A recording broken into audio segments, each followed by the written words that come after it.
Bonjour à tout le monde, bienvenue à une parole d'encouragement ce matin avec Pasteur Marie-Noël. Aujourd'hui nous lisons dans le livre de Psaumes, le chapitre 119, le verset 9, il est écrit: Comment le jeune homme rendra-t-il pur son sentier en se dirigeant d'après ta parole? Bien-aimés, nous vivons en tant que croyants dans ce monde où nous sommes toujours à l'école de Dieu. Alléluia. Depuis le moment où nous naissons de nouveau jusqu'à ce que nous nous allions de ce monde, jusqu'à la venue du Seigneur, nous sommes à l'école du Christ. Amen. Et même en vieillissant encore, voyez-vous, nous continuons d'apprendre des choses. Mais ce verset que nous lisons aujourd'hui s'adresse particulièrement aux jeunes.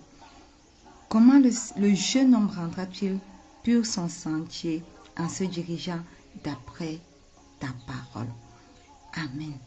Les jeunes sont vulnérables et ont besoin d'être instruits.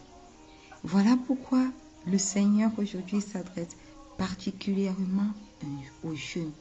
Les jeunes vivent, ou alors nous tous même, nous vivons dans un monde qui est complètement opposé à la volonté de Dieu.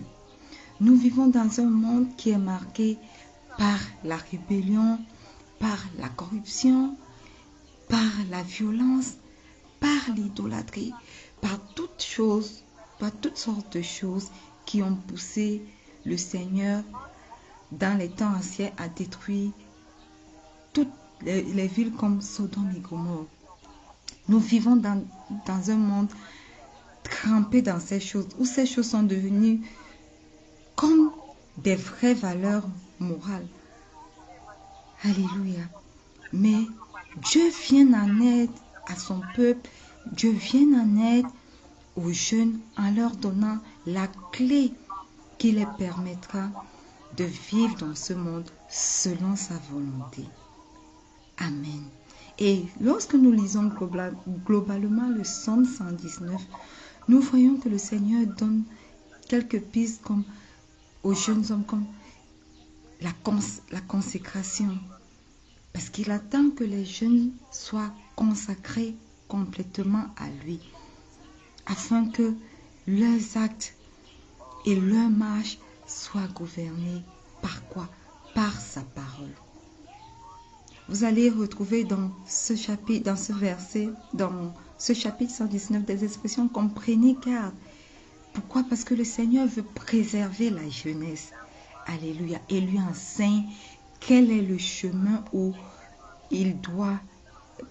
la jeunesse où elle doit marcher. En se tenant éloignée des influences nuisibles du monde dans lequel elle vit. Amen.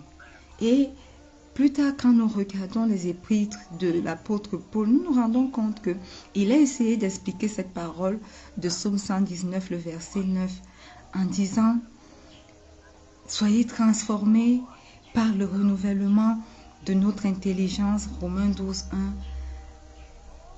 1. Ne vous conformez pas à ce monde, mais soyez transformés par le renouvellement de notre intelligence. Alléluia. Amen. Bien-aimés, j'aimerais que nous sachions, nous jeunes, que nous traversons ce monde exactement comme un bateau qui va sur la mer.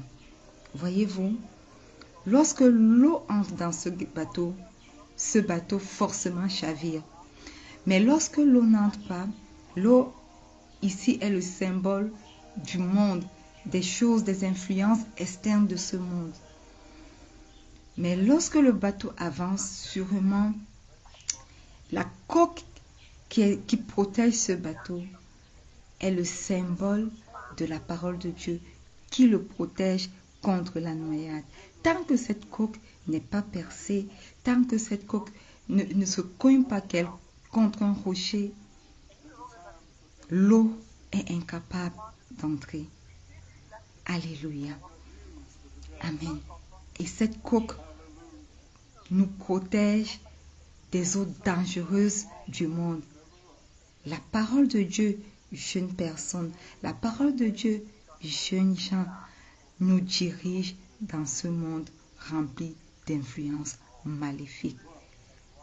Comment le jeune homme rendra-t-il pur son sentier en se dirigeant d'après la parole de Dieu? Si nous la gardons, elle nous gardera. Si nous nous nourrissons de cette parole chaque jour, nous la mangeons chaque jour, elle nous nourrira et elle nous donnera les nutriments dont nous avons besoin quotidiennement pour marcher selon la volonté de Dieu, pour garder notre sentier pur. Alléluia.